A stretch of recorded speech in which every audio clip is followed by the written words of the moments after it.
We're live! I'm Benzie. And I'm Devin. And this is the Holler Horror Hour. Ooh. Tonight we're doing an all-night marathon watching movies and immediately recording podcast. Mm-hmm. Somehow, completely accidentally, we watched a third Julia Garner movie. And I will say, if I had a nickel for every time Julia Garner was in a movie where kids went missing and at the end they tore the perpetrator apart, I'd only have 2 nickels. But it is still wild that happened twice in like 2 weeks. I made art today.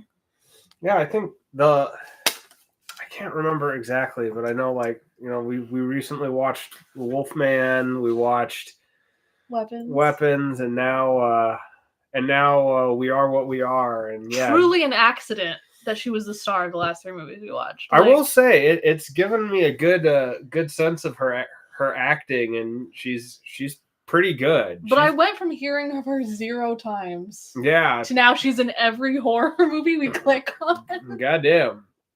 Yeah, she's pretty good. And yeah, just taking a moment because it is fun that the 3 different movies kind of give us a good range of different roles that she's in, but not a range of haircuts. No. Well, no. We Are What We Are. She did her hair very differently. She actually did her hair up into braids and everything. Yeah, but when it was out, it was the same. I mean, at first I didn't. She did her hair to really, but the cut was the same. At first, I didn't recognize her because of her hair in this movie.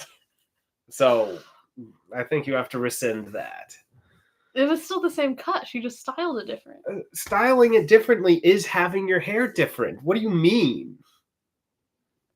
If you put your hair in tight braids the same and hair put it up like this, that's... I didn't say it was the same style. I said it was the same cut. But you can't tell that if it's done up. Whatever. I don't... It came down during the movie. This is a dumb argument. And her hair was a little bit longer also. Okay. The fuck do you mean? It was a different I'm surprised she was allowed to cut her hair in this religious-ass family. Oh, that's interesting. I'm just not noticing because the other girl had bangs. So of all the hyper religious stuff that the family was about, haircut's not a problem. I mean, so you've had a range of religious backgrounds. How does this kind of fit? How does this family kind of fit in with what you've seen? Well, it's kind of making me think. Oh, by the way, before we get too into this, our podcast is high spoiler. It is meant for people who have seen or will never see these movies. Or who don't care. Yeah, or who don't give a shit. Yes, I switched which sect of Christianity I was in many, many times throughout my youth. And yeah, it is interesting because I feel like usually the hyper fundamental end kind of carries all these similar sets of rules, the women can't wear pants, you can't cut your hair, you can't wear makeup, things like that. Mm-hmm. So I wonder if it was either an unknowledgeable choice or an intentional choice to be they follow this stuff, but they actually are pretty normal in some other ways. I was surprised the kids went to public school. Yeah. I was kind of surprised by that too. Yeah. I mean, given their tradition, I would think they'd keep it very tight knit and not even we don't even mess with the others because they're prey, they're lambs. Or maybe it makes it easier to kidnap them that way. Yeah, it could be. But one thing we talked about as soon as the movie was over is its parallel with Weapons in that there are some missing children. There are some missing children. It's a bit more standard. There's nothing weird about the missing children or people. They're just kind of missing. Yeah. It's like a small town where it's unclear why people go missing, but I feel like it was revealed to the audience, us, pretty early on, though, that it was that family. Yeah. Yeah, they definitely made it clear or gave us enough information to at least, if not overtly, tell us, like, at least for us to kind of figure it out. Like, they show us they're kind of keeping somebody kidnapped in their basement. They show a hand reach out. It's ironic how quickly they kind of gave away what exactly was happening with like some of the other stuff that like they kind of kept, I don't know, tried to keep secret or revealed at parts. Like when they said like, "I'm sorry, Mrs. Stratton," like am I supposed to know who she is or her relation to them? Well, I would assume that's a teacher by them using that language. No idea. But yeah, I feel like it wasn't a mystery at all. They're like, they kind of give you all the information and then you just have to sit with the tension of it. Except for I guess I created a mystery in my mind. I was like, is this set in our human world with human reality, or is there like a secret that they actually do have some like crazy monster gene or something? I guess I felt like yeah, they were just trying to have us sit with the tension, but I didn't really feel the tension. It would be, I think like most of the movie felt like it kind of all the pieces were relevant and they kind of made sense in various aspects, but they also felt the way it was like presented and filmed felt so disjointed. It was kind of hard to keep track of like okay, who are these people? Am I supposed to know who a lot of characters for 1 second. Yeah. Like what? How are they relevant to this? Like, oh, this is the doctor. We've been introduced to him. Like, why is he weirded out by his dog like barking about something in the backyard? Like, there were just some things there that like didn't quite make sense or fit together. There was even like a whole mystery around like, what is this bone? But it's like, it's a bone. It's not like, it's not like a space rock or something. Like I would think there'd be some way to figure out like, is this a human bone or is this what kind of animal would this bone possibly come from? Though. Well, yeah, but like there was a whole debate between the doctor and like the sheriff over whether or not it's even a human bone. It was a pretty small bone. It was a pretty small bone, but and like from my bone collecting, especially smaller stuff, like when I had all my stuff categorized by what it was, and a dog tore up my entire bone collection.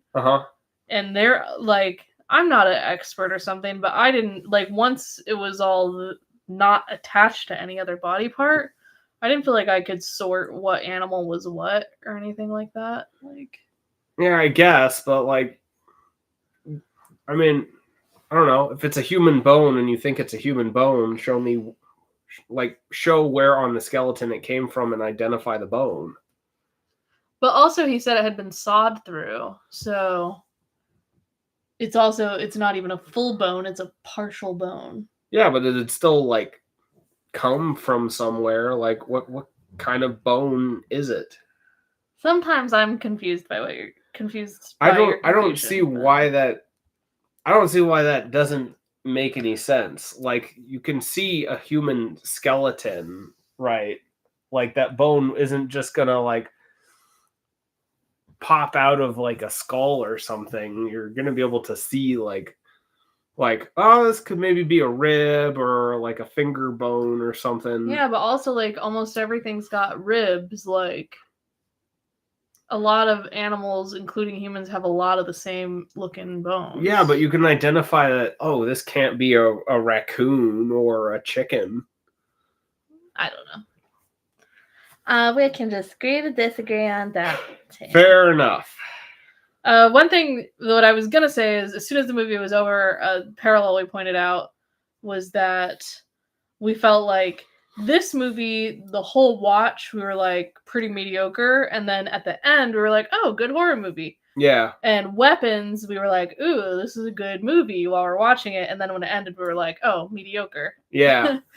So I would say they're both still like pretty mediocre horror movies, but I'd say like this movie definitely ended off with a lot more impact. I felt like it kind of, I don't know what they could have done differently, just something with the way it was presented in these disjointed like character arcs just made it hard for me to like feel any of the tension or follow along with what all was going on for me personally. I did love that the doctor was the guy from Tusk. It does kind of make me want to watch Tusk for this movie night. Truly, sometimes my favorite more horror movie, but always in my top, Tusk for sure. Yeah. Oh my god, the dad had such douchebag. Like immediately when you see him, you're like, that guy's a douche. He was a perfect fit for that role. He did it perfectly, I thought. He had that like old-timey kind of old-fashioned vibe to him. I was really sad when the deputy died. I really didn't want him to die. Yeah. Yeah, that was wild. I'll admit, I wasn't really expecting that the way it happened. Like I was kind of mentally preparing for it the whole time, and the way they pulled it off definitely caught me off guard. Something I thought was weird, first that they casually had arsenic in their cabinet. Maybe there's a reason people have that I don't know about, but seemed very casual. And then the second thing is, if he's planning to kill himself and the whole family, why not just dump the whole bottle in there? Like, why be discretionary? Well, you don't want the food to taste like arsenic. Arsenic is flavorless or has a slight almond flavor. Well, you don't want it to taste like almonds when you're a cannibal, okay? Well, it seems like you would want them to be able to, like, have one bite and know for sure it's all done, you know? I don't know how much arsenic is needed to die, but... I mean, yeah, I've never consumed or served anyone arsenic.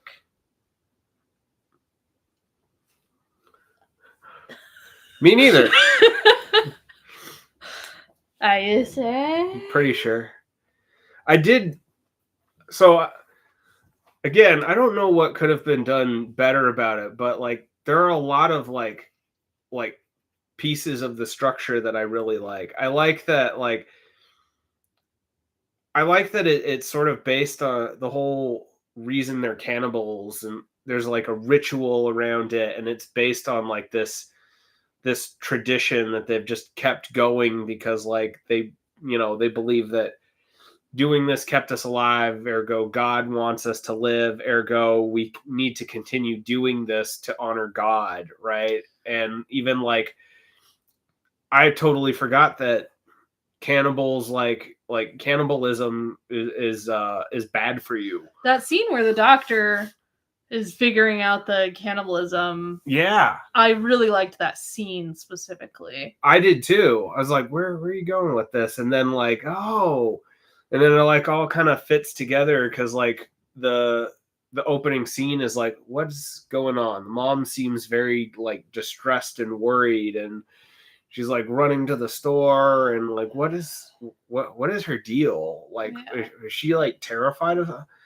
And then like when the doctor does his whole spiel, it's like, oh, she's suffering like cannibal poisoning.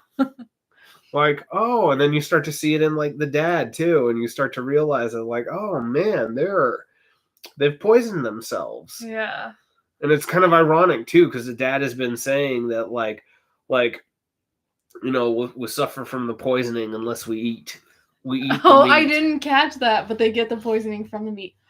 Well, yeah, he's probably associating it in the other direction. Well, yeah, I bet he believes that because he's stupid. Well, he's definitely not educated. Wait, I want to go backwards a little bit to something you said because you kept talking, so I didn't get to add to it. But the thing about like, oh, this is a thing that caused us to survive, so we're going to keep honoring it for God. Like that's the base of a lot of religious tradition. Like, oh yeah, like Hanukkah. That's what the holiday is, from my understanding.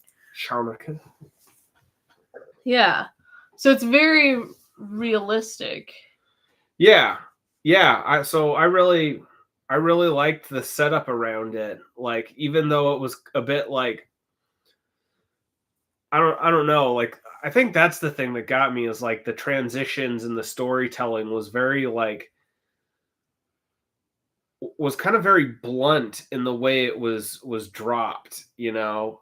Like, you're just all of a sudden you're hearing stories from like the diary, and then like, oh, Anders is here, and then the doc is doing some investigating stuff, and then Mr. Parker is fiddle fucking with his watches or something, you know. The sex with Anders was weird to me. Why is that? Well, I said it during the movie. I was like, what? No foreplay? Just like they lay on the ground, his dick is immediately in her.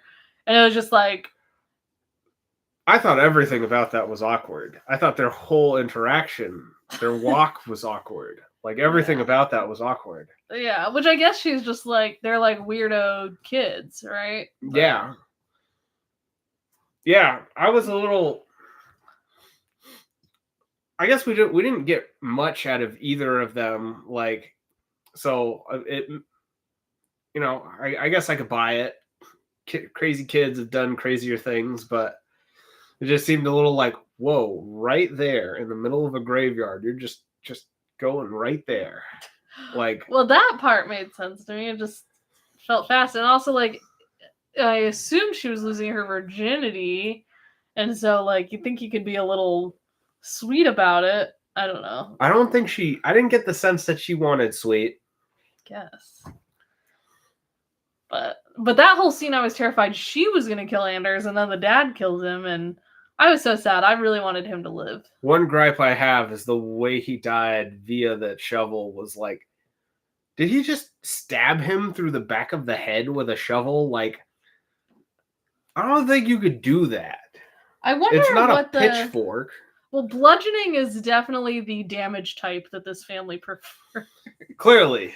But I wonder what the budget was for this movie. He cut the one lady's throat. I'd still say it was primarily bludgeoning. Yeah, okay. Bludgeoning damage. I mean, we actually only saw him kill 2 people. Anyway. Well, yeah, but the girl also killed that lady by bludgeoning her. Well, yeah, that was one. Who was the other? Anders. He got stabbed through the back of the head with a shovel, but there was another where he hit someone in the head with a pan. That was the doctor. He did not die. I'm still saying it's bludgeoning damage. Okay, bludgeoning damage. Then he slit the other lady's throat. That's 3 out of 4 deaths. Or 3 out of 4 attacks. Okay. Whatever. Can I have some of that? I love you. Bludgeoning. Budget? Oh, I wonder what the budget was, because when they found the dead girl in the river, that looked like a wax sculpture. It did. It was like, I wonder if like VFX makeup would have been better for that than whatever they did. It did pull me out of the movie. It was like, that is VFX. I decided to ignore it. There was another thing that looked really fake too that I can't remember now. But the arsenic. No. Oh, one thing I have to throw out. I said it to you during the movie, but like, there is a bit where like the doctor's deciding he has to go kill oh my god, yeah. He has to go kill Mr. Parker.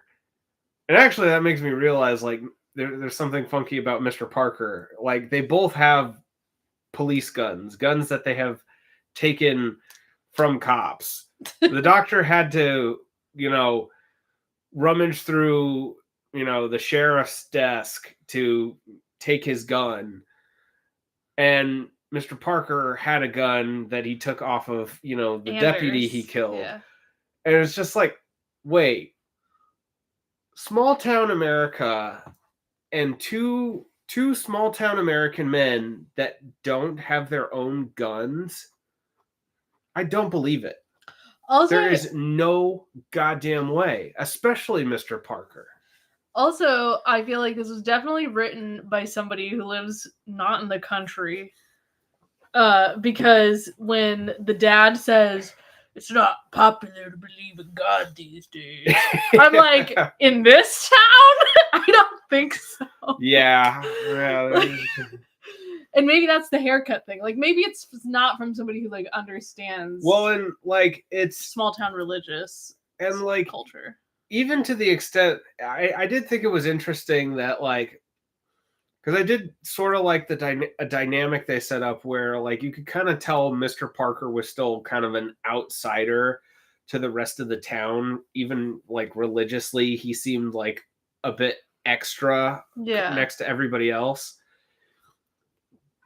But like I did think it was a bit odd that like it's clearly a small town where everybody knows each other. Like Doc knew Parker, the daughters knew like Doc Barrow. Like everybody in this town like knows each other. Like I think virtually everybody who interacts with everybody else in the movie interacts via on like a first name basis. So it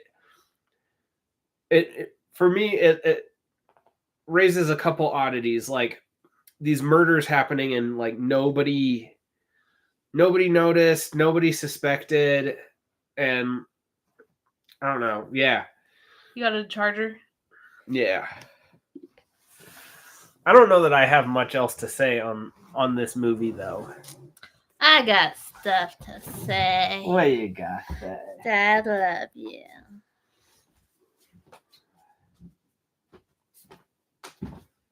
One thing. Incest. I think that dad was definitely gonna fuck that daughter. Oh, this is one thing we like kind of disagreed on, if we noticed correctly, is I thought from him saying like, your mother was the first, that like she was the first daughter depicted in the diary, and so there wasn't enough time for like the incest to cause problems because it only happened one generation so far. But you thought that part was from like the 1700s or something. That was what I thought, because like even then, like, so they're like one generation inbred. Yeah, I think the dad is the same guy. And just the same guy from before? Yeah.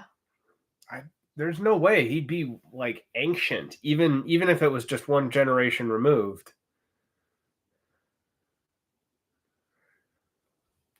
Why would he be ancient?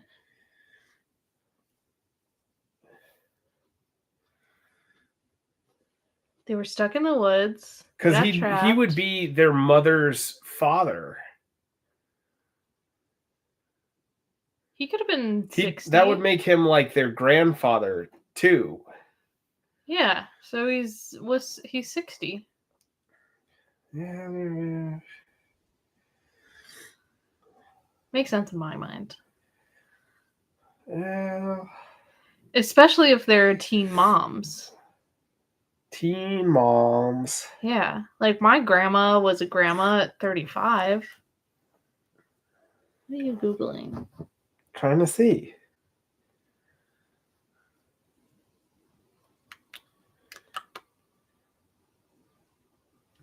Oh, I did think it was the moment when Anders was telling Iris that she's really pretty, and she's like, "I'm not pretty on the inside." Just the thought of the ways that like abusers like force people under them to like commit acts consciously or unconsciously that like make them a part of the like horror system, so that then they also feel like they can't get out of it.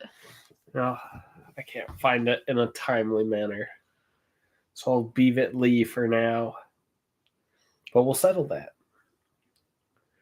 Yeah, I do think that's also, it was also portrayed pretty well, how like there's like a weird dynamic where like you got to respect your father even when you see him as like a monster, and you see what like you're doing is utterly horrific. Yeah, and Rose and the kid even coming back into his arms, like yeah. He knows exactly like what to say to like bring them back in. Yeah. He seemed dedicated to his whole family dying though, because like I was like, "You're already dead, dude. Like dying, dude. Like what are you so on about?" But it was really, no one kills my daughters but me. Literally, no one fucks my daughters but me, and no one kills them. Yeah, dang. I did think it was pretty good when like he recognizes that like the end is nearing for him, because that scene in the river with the bones. Yeah, like it was interesting where like all he recognizes that all the bones are washing downstream, and he can't stop them or keep up with them. They're all just like piling out, and then like you can see his tremors getting worse and worse as he's trying to go on, and like he just kind of like this is it. And that line of like, "Take more than a flood to ruin our family." Yeah, it was like, guess not, buddy. Yeah.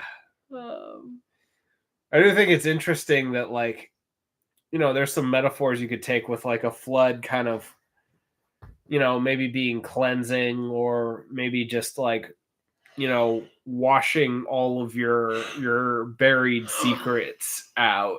Yeah. Out into the open. There's even a bit where like, they kind of, they clean the body before they eat it. A lot about cleansing, maybe. I was curious because they said they would have a whole year again. Like, do they eat flesh once a year? Does the dad usually take care of it and the women only have to do it once a year? Like, I was curious about that too. Like, they said there's 35 people missing. There is cases where like a serial killer goes over a long period of time, so it'd be like 35 unsolved missing person cases if they've been there 35 years, but well, they did, I think he did say that like it was over the course of like 20 years though. Oh, okay, I missed that moment. So like, a non-zero amount, and 35 over 20 years is still a lot, I think, in a small town, but yeah, it's not like somebody's going missing like every day and I could be next. Some years they do. I wonder if it's only women that they target too. Seemed like that was the energy. Yeah. Because even like the flashback scene, it was definitely very like, I am not physically attracted to this, but it felt like it was meant to be hot. This like woman with big titties tied up with pieces of her flesh cut out. Like, oh yeah, I was turned on. I knew that. Yeah, I still feel like that was the energy. It was like supposed to be a woman. I could buy that. I don't know if it was supposed to be hot though, or just like, well, also it's a naked woman. Why would she be dressed? He immediately buried Anders. He was like, "I'm not eating cock," like. He wasn't like, "Oh, you know how like some people pick up roadkill and they take it home to eat." Like he wasn't like, "Well, we have an incidental body." Like, Yeah. Might as well eat it. You know, he was like, yeah. I feel like it was a women-only thing. Yeah, I believe that. Yeah, you definitely... I mean... You must be fuckable to be feastable. Well, and I guess it's worth mentioning, too, in that vein, that, like, you know, there's some very clear misogynist elements to, like, the whole thing, you know. They have, like, traditional family values, but also, like, where like, you know, I assume he works and, like, you know, provides the meat and the women cook. And then he what's his job? Good question. I mean, it showed that he was like repairing watches or something. So I don't know if that's his job or whatever, but seems like a hard job to do if you have like pseudo Parkinson's. Yeah, that's a good point. Bad career path. But then you know, you can tell that he like controls everything. He controls the, you know, the daughters. You can tell that he's got some very, like, you know, violent streaks. Like, he's doesn't bother that much with more of a delicate touch than he feels necessary. Oh my god, when he just like kissed Iris right on the lips, I was like, oh man, I was like, that's his wife now. He was saving it for right then. Yeah. Yeah. Yeah, that scene was like oh, Billy boy, I'll teach you not to be afraid of the dark. I guess one of the last things I do want to mention, that fucking ending. I was like, goddamn, if it ends like this is the dumbest shit ever. Like, goddamn. And then when fucking Rose just goes like, I love you, Daddy. Just fucking goes right into his throat. Like, yes.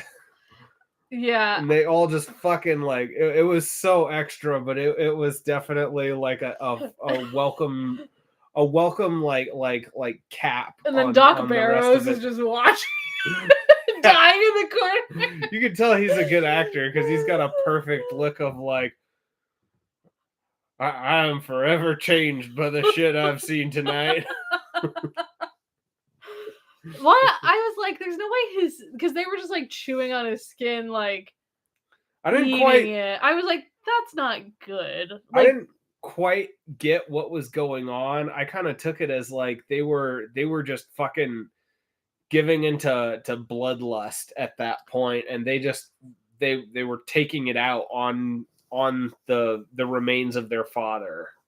I did wonder though, because they took the book with them and the way they were enjoying father. Like, Daddy, you were delicious. Like, I do wonder if they are going to eat people. Never forget. Never forget.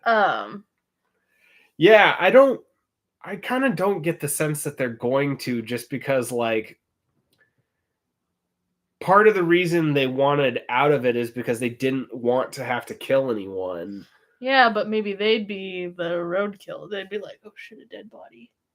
I mean, maybe, but like, I think it's more representative of the fact that, like, you can't just walk away from everything that I mean, the title of the movie is We Are What We Are, and you can't just walk away from everything that you've done, everything that you've experienced, and even like those family ties, as bad as they might be, you can't just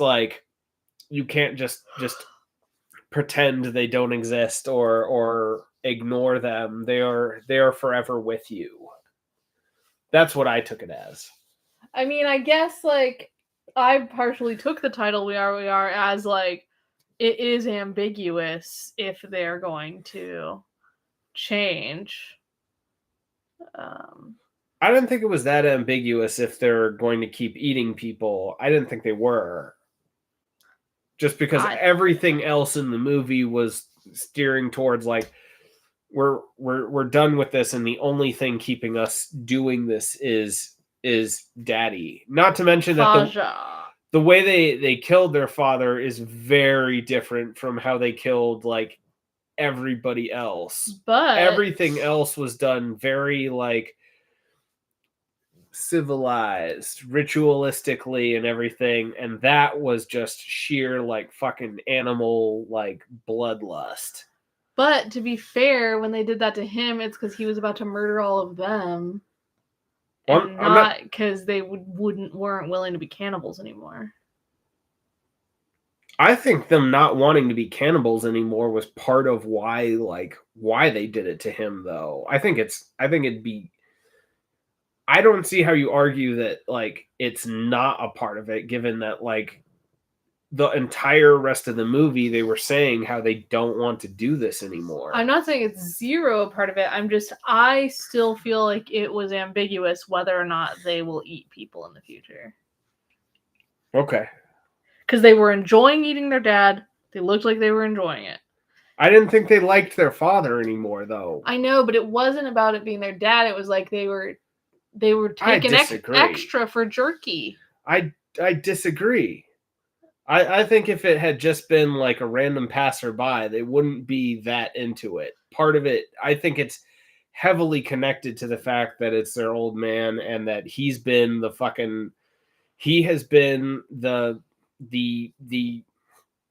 what's the word? He has been the blight that they have had to like grow up with. He has been the source of all of their anguish since they've been growing up. I don't see how you can remove that from the equation. I think they're going to start a new tradition and be like, you have to eat them while they're alive and eat only men. I think you just really want it to be ambiguous as to whether or not they're going to keep eating people. It just felt ambiguous to me. The thing I just said, I was joking, but it did feel ambiguous to me. Yeah, that's fine.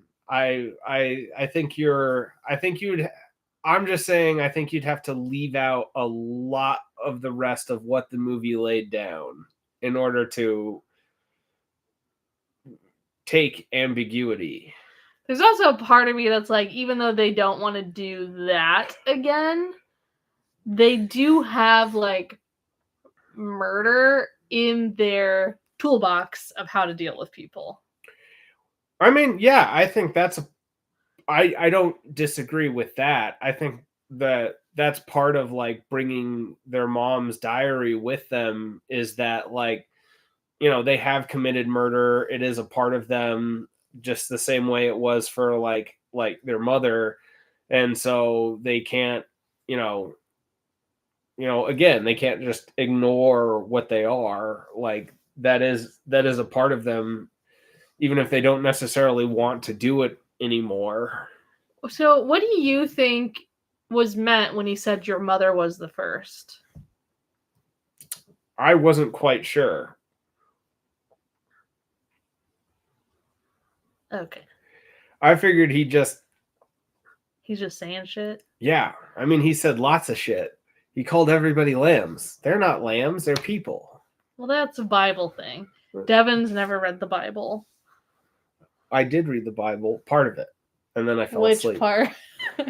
Genesis. I couldn't get through Genesis. Once it got into begatting, I fell asleep. There's a lot of begatting. Yes. Speaking of the Bible, I'll do a little plug for my other podcast that I run called Bible Study for Aliens. If you do feel excited about the Bible in a non-religious way. Or a religious way, but you're excited for aliens to receive our Lord Jesus Christ into their green-skinned alien hearts, then there you go. I mean, I don't think most of them are green. But... How do you know? Have you seen them? No. Okay, then. Just love me. Do you love me? I love you. We had our 10-year anniversary recently. In case any of y'all are wondering how we are. Why do they need to know that? Well, they're watching us. You didn't tell them that on the last one. All 0 of them. Or the one before that. Well, I just thought of it now. Oh. Because it wasn't that important. We went to Casa Bonita in Denver. I do recommend, if you have the resources to do so. Yeah. It is a high-class establishment. They're not paying me. I'm just a fan. All right. What are we going to watch next, Dev? Well, A Cold Night's Death is just on YouTube, or we could do one of your picks. All right. A Cold Night's Death in probably about 2.5 hours. We are staying up all night watching movies and recording podcast immediately. If you somehow magically watch this and leave a comment of what movie we should watch, since it'll be the only comment we've ever gotten, we'll watch it. I guess. I swear. I pinky promise, in fact.